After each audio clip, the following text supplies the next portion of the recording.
Bonjour à tous, bienvenue sur le plateau de Village Semences avec la France agricole. Aujourd'hui, nous allons parler d'emploi en agriculture et plus précisément des employeurs agricoles. Alors nous en avons un sur le plateau. Maxime Gervasoni, vous êtes exploitant dans le Gard. Bonjour Maxime. Bonjour Rosanne.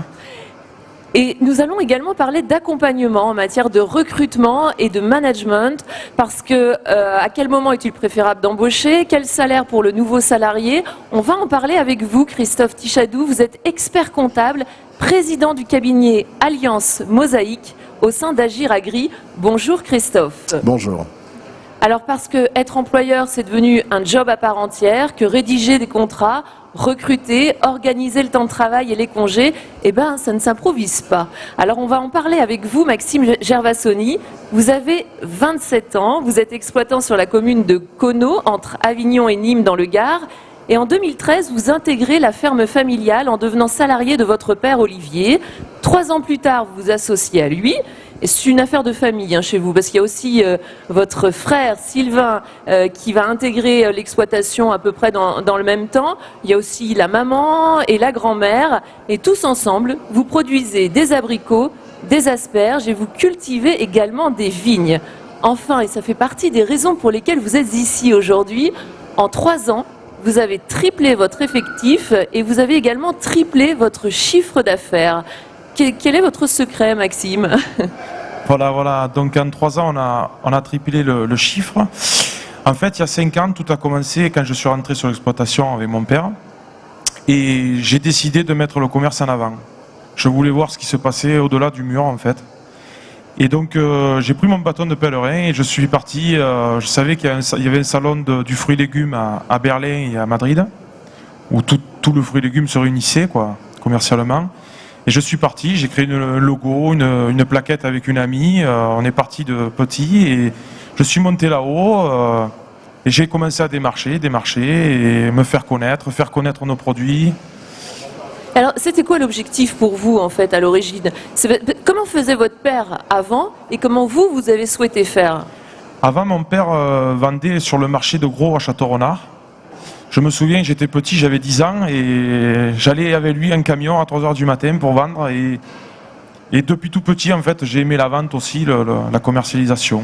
Et vous le voyiez négocier, c'était quelque chose, vous, qui vous faisait suer, vous aviez envie finalement d'enlever un intermédiaire, c'est ça? Voilà, je voulais sauter le pas, devenir expéditeur de mes propres produits, en fait. Porter mon produit jusqu'au consommateur, voilà. Donc en réalisant à la fois le conditionnement et la commercialisation, c'est ça? Voilà. Alors ça passe par la commercialisation, le conditionnement, le management, comme on va en parler. Et c'est toute une chaîne qui était inconnue pour nous. Et ça a été un gros travail. On ne s'imagine pas quand on est de l'autre côté de la barrière, mais... Alors si, parce que moi je trouve même au contraire que vous le dites assez simplement, mais vous êtes pas contenté de ça, vous avez carrément, vous dites, ubériser la profession. C'est-à-dire que vous êtes allé chercher où d'autres agriculteurs sont venus vous voir. Racontez-nous. Voilà, ouais. J'ai essayé d'ubériser la profession parce que, en fait, on propose une prestation de service. Le producteur nous porte ses abricots, par exemple, on les calibre, on les conditionne. S'il veut, il le reprend pour revendre en direct dans leur ferme. Mais après, je propose un service de commercialisation. Et je rémunère bien le producteur, comme il se doit. Je prends juste les frais qu'il faut. C'est pas une coopérative, mais presque, on va dire, J'ai ubérisé un petit peu, voilà. Et vous négociez directement avec les centrales d'achat. Et c'est quelque chose qu'elles apprécient, vous m'aviez indiqué. Oui. Les centrales d'achat, depuis quelques années, on a la chance que les centrales d'achat veulent travailler avec les producteurs en direct. Veulent avoir la chaîne, veulent être informés du suivi de l'évolution, de la récolte, ce qui se passe dans les champs, Ça, ils sont très demandeurs. Donc les agriculteurs voisins y ont trouvé un vrai intérêt. Eh bien oui, parce que j'ai servi à apporter une proximité, en fait.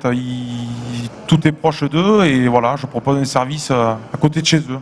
Donc aujourd'hui, vous commercialisez combien de tonnes d'asperges et d'abricots? Alors aujourd'hui, on commercialise 300 tonnes d'asperges et 2000 tonnes d'abricots. Et chaque année, on va en évoluant, On plante beaucoup chez nous. On a une vue du commerce et donc on peut se projeter, voilà. Alors, on va continuer à en parler avec vous, Christophe Tichadou. Donc, votre cabinet d'expertise comptable Alliance Mosaïque suit depuis 2005 la famille Gervasoni. Votre rôle, c'est de les accompagner. Ça vous a pas fait peur un peu quand il a lancé ça en 2005, cette mini-révolution sur la ferme?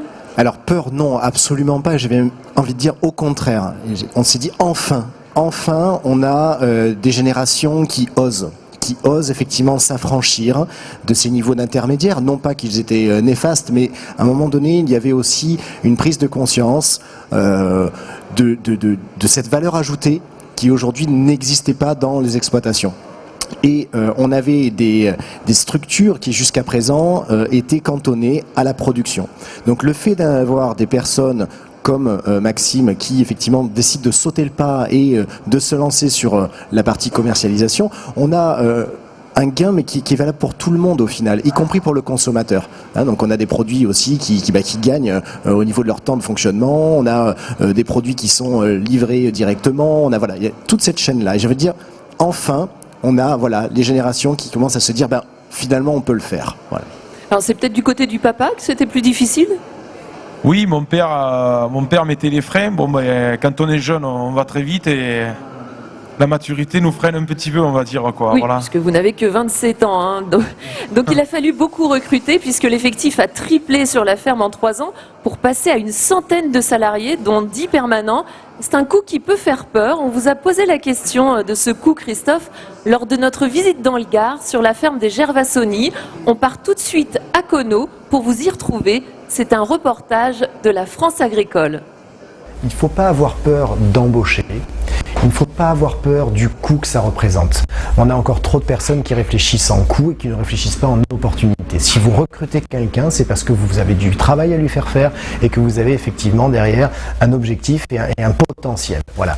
Donc, nous, on incite les chefs d'entreprise à travailler sur ces potentiels, à valider leur mécanique plutôt de chiffre d'affaires et de marge, et ensuite derrière de calibrer les mécaniques de coût. Mais on ne considère pas une personne, un futur salarié, comme étant une ligne de coût. Ça ne marche pas. Ça ne peut pas faire dans ce sens-là. Alors Christophe Tichadou, on reste avec vous. Quand on développe une telle activité sur une exploitation, puisque je rappelle que Maxime, la famille Gervasoni a triplé son effectif, à quel moment faut-il recruter? Est-ce qu'il faut attendre d'avoir développé son activité ou il faut lancer tout en même temps? Comment ça se passe? Alors c'est toujours sur le fil, on va dire, ce genre d'opération, parce que là, ce qui s'est passé au cas particulier de la famille donc de Maxime, c'est qu'ils ont eu une envie presque subite.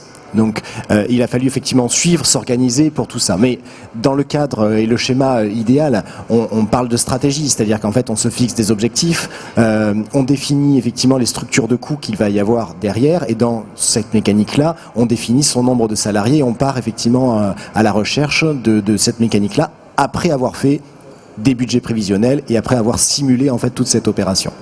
Et ça prend combien de temps? Il faut prévoir ça. Vous avez dû anticiper ça combien de temps à l'avance en fait? On parle de mois simplement. D'accord. On n'est pas non plus sur des mécaniques ni annuelles ni bisannuelles. On est vraiment sur des schémas qui peuvent d'un mois sur l'autre être anticipés. Aujourd'hui, les cabinets d'expertise comptable, membres du groupement, ont les outils pour pouvoir faire ça. Oui. Alors Maxime, on revient vers vous. Aujourd'hui, vous avez donc une centaine de salariés, dont 10 permanents. Comment se passe le recrutement pour les permanents? Mais avant que vous répondiez, on va regarder un dessin de Gab de la France agricole qui illustre, je crois, assez bien la situation actuelle en agriculture. Recruter, oui, c'est souvent la galère. Ça n'a pas forcément été le cas pour vous, Maxime. Comment ça se passe pour le recrutement, en particulier des permanents, par exemple? Comment vous procédez? Alors on a eu besoin beaucoup de main d'œuvre d'un coup, très rapidement, et on a fait appel à un cabinet de recrutement pour tout ce qui est permanent, secrétariat, comptabilité, assistant commercial.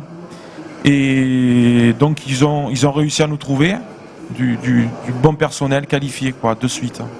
Parce que nous, pour tout ce qui est saisonnier en saison sur la station de conditionnement, on a fait appel, donc j'ai fait des pubs sur Facebook, Pôle emploi, je travaille beaucoup avec ma conseillère aussi, j'y passe un bonjour, elle se fait du souci avec moi beaucoup, et voilà.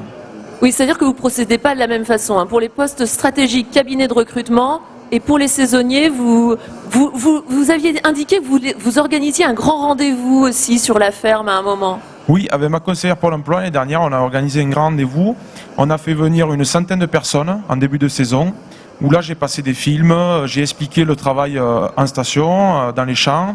Et donc, ceux qui étaient intéressés restaient, du coup, donnaient nos CV, on faisait un très bref entretien et on débriefait après, quoi, voilà. D'accord. Alors, vous passez en direct, mais vous faites appel aussi à un prestataire, hein? Voilà, on fait aussi appel à un prestataire de service, beaucoup plus sur la partie récolte. Et la partie prestataire nous va bien parce qu'il y a moins de charges de travail à faire au niveau des fiches de paye, tout ça. C'est moitié-moitié à peu près sur vos saisonniers? Oui, on va dire ça à peu près, oui.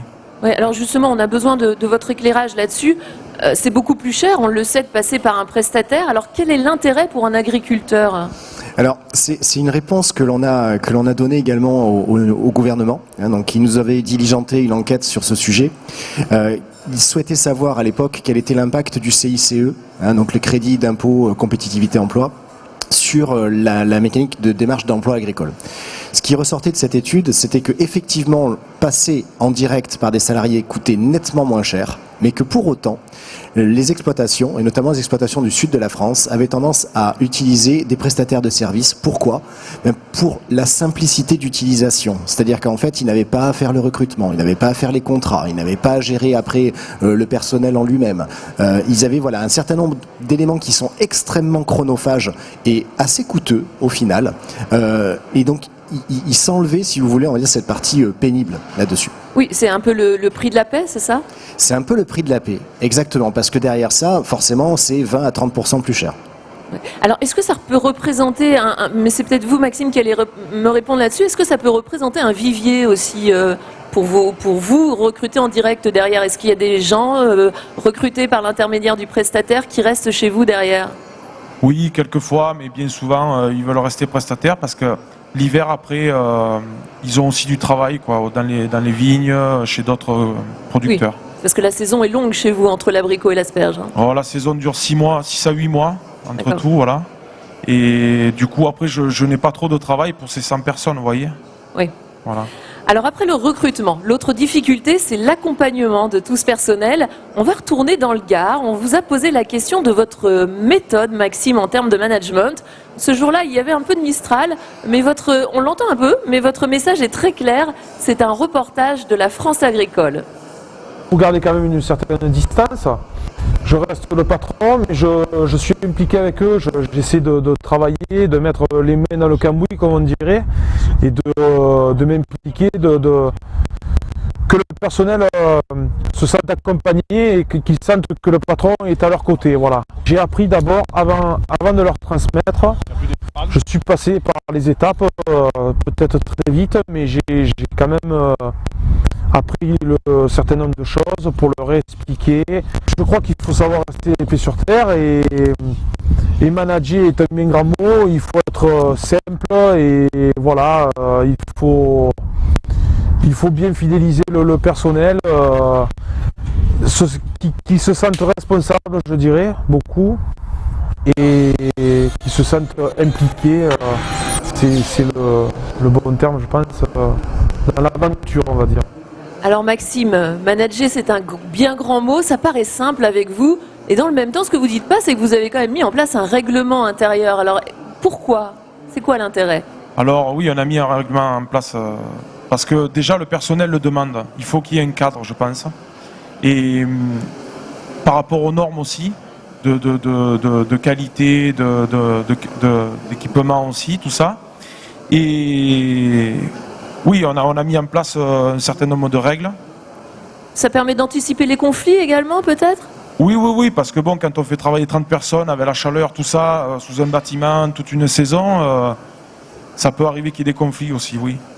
Alors en termes de management aussi, ce que vous faites, c'est que vous tentez de les associer, tous ces salariés, au sort de l'entreprise, si on peut dire. Vous souhaitez plutôt mettre en place un jeu concours sur la station de conditionnement. Alors c'est quoi? Voilà, cette année, j'ai réfléchi à quelque chose et je vais proposer un jeu concours où le meilleur employé qui va avoir la meilleure idée, on va dire, pour déjà au niveau rentabilité et puis Conditions de travail aussi. Conditions de travail aussi pour eux. Et bien, on va élire le meilleur, à la fin de l'année, on va élire le meilleur la meilleure idée et je veux leur offrir peut-être un chèque vacances ou voilà. Et pourquoi vous faites ça? Parce que les associer finalement au sort, comme on disait à l'instant, de l'entreprise, c'est quelque chose qui les motive. Vous avez senti ça?